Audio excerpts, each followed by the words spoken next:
What's up mga kalamon at kapatay gutom, madlang people. Good morning, good morning, good morning, good morning, good morning, good morning at magandang tanghali nga sa inyo mga kalamon. Samahan nyo nga akong mag-voice over nitong vlog namin kahapon. Charit nga kami guys sa clubhouse niyan. Dahil nga umiiyak si vlogger girl nyo dyan, dire-diretso nga kami dyan, dinaanan namin yung bahay namin. So ayan nga guys, yung dinaanan namin dyan, nakita na naman nga ng kasama ko yung tinatalbusan namin ng talbos ng kamote. Sabi ko nga sa kanya, lulusot na naman yung paa ko dun sa ilalim. Charis! Guys, may chances nga dyan kaming nasalubong. Sana all may chances na nasasalubong. Charis! Sarot ko nga kayo dyan guys, doon nga daw kami pupunta sa dulong ito dahil nga si vlogger girl nyo, hindi siya sacrifice sa aming paglalakad. So ayan nga, nasa Puris na nga kami. Charis! Bundok na nga kami ng tralala. Guys, sorry hindi ko alam yung bundok ng tralala. Wala lang, gusto ko lang banggitin. Charis! Guys, tamang lakad nga si vlogger girl nyo dyan. May nakita nga siyang pusa dyan. Gusto niya na naman lapangin. Charis! So yan na nga guys, nandito na nga kami sa favorite place namin. Dito nga yan sa harapan ng basketball court. Usap nga kami dyan ang kasama ko. Ano bang gagawin natin doon sa labas?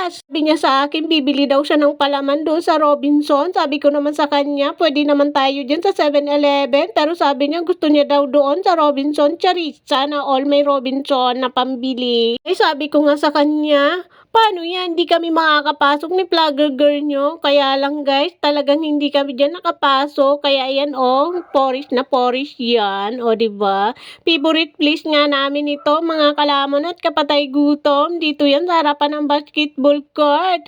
Palabas nga yan guys ng gate. Yan, nandyan na nga kami sa gate na yan. Mga kay vlogger girl nyo dyan, bilisan niya na dahil naiwan na kami ni ate. So ayan, tuwang-tuwa nga kami dyan dahil may chances na naman kaming nasalubong. Guys, dahil palubog na kasi yung araw dyan, kaya nasasalubong namin yung araw. Kaya ayan, nandito na kami sa 7-Eleven. Tuwa nga kami dyan ni vlogger girl nyo dahil nakarating na naman kami dito sa labas ng gate namin, dito sa may 7-Eleven at dito yan sa may Watson, nakatapat at papunta yan ng Robinson. Charis! Nga, tamang lakad nga dyan si vlogger girl nyo. Yan na nga yung tapat ng Robinson. Dyan yan galing ay Marikina. Papunta nga yan guys, yung mga sasakyan na yan sa Commonwealth, papuntang Fairview. Charis! Guys, tamang waiting nga kami dyan sa may french fries na bilihan. Sinukos ko nga dyan yung galing daw doon sa Ever, papuntang San Mateo. Ayan nga guys, yung daan dyan. Sa harapan nga kami dyan ng Robinson at ng french fries. So ayan nga yung harap ng Robinson. Kayo dyan at utal-utal kami ng aming vlogger girl. Utal-utal nga yung person. Cover ko nga ito guys dahil nga napakaingay dyan sa labas. Kaya ayan, pauwi na nga kami dyan. Nasalubong na naman namin yung araw. Sorry, ang tawa nga ako dito guys habang bino-voice over ko to dahil sinasarot-sarot ko nga kayo dahil nasasalubong namin dyan ng araw. So ayan nga, papasok na kami sa gate namin. Tumatakbo nga ako dyan dahil nga sabi ko baka magpupo si vlogger girl nyo doon sa harapan ng security guard. Sorry. Guys, nandito na kami sa favorite place namin. Nakapagwiwi at pupo na nga siya dyan. Pauwi na nga kami dyan sa bahay namin. So ayan nga.